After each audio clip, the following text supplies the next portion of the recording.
ನಮಸ್ತೆ friends, welcome back to my channel. ಇವತ್ತು ಈಸಿಯಾಗಿ ಅಕ್ಕಿ ಮಸಾಲೆ ರೊಟ್ಟಿ ಹೇಗೆ ಮಾಡೋದಂತ ನೋಡೋಣ ಬನ್ನಿ. ಒಂದು ತುರಿದಿರ್ತಕ್ಕಂಥ ಕ್ಯಾರೆಟು, 2 ಈರುಳ್ಳಿ, ಹಸಿಮೆಣ್ಸಿಕಾಯಿ, ಕೊತ್ತಂಬರಿ, ಕರಿಬೇವು, ರುಚಿಗೆ ತಕ್ಕಷ್ಟು ಉಪ್ಪು ಮತ್ತು ಜೀರಿಗೆನ ಹಾಕ್ಕೊಂಡು ಚೆನ್ನಾಗಿ ಮಿಕ್ಸ್ ಮಾಡ್ಕೊತಾ ಇದ್ದೀನಿ. ಮಿಕ್ಸ್ ಮಾಡ್ಕೊಂಡಾದಮೇಲೆ ನಾನು 2.5 ಕಪ್ಪಷ್ಟು ಅಕ್ಕಿ ಹಿಟ್ಟನ್ನ ಸೇರಿಸ್ಕೊತಾ ಇದ್ದೀನಿ. ಸೇರಿಸ್ಕೊಂಡು ಒಂದು ಸತಿ ಚೆನ್ನಾಗಿ ಮಿಕ್ಸ್ ಮಾಡ್ಕೋಬೇಕು. ಯಾಕೆಂದರೆ ಕ್ಯಾರೆಟಲ್ಲಿ ಬಂದ್ಬಿಟ್ಟು ನೀರಿನ ಅಂಶ ಇರುತ್ತಲ್ವ, ಅದೆಲ್ಲ ಹೀರ್ಕೊಳುತ್ತೆ.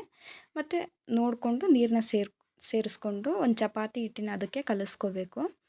ಆಮೇಲೆ ಒಂದು ಮಣೆ ಇಟ್ಕೊಂಡು ಒಂದು ಪೇಪರ್ ಅಥವಾ ಇದು ಎಣ್ಣೆ ಪೇಪರ್ ಬರುತ್ತಲ್ವ, ಅದನ್ನ ಹಾಕ್ಕೊಂಡು ನಿಮಗೆ ಯಾವ ಸೈಜ್ ಬೇಕೋ ಆ ಸೈಜ್ ನೋಡಿಕೊಂಡು ತೆಳುವಾಗಿ ತಟ್ಕೋಬೇಕು.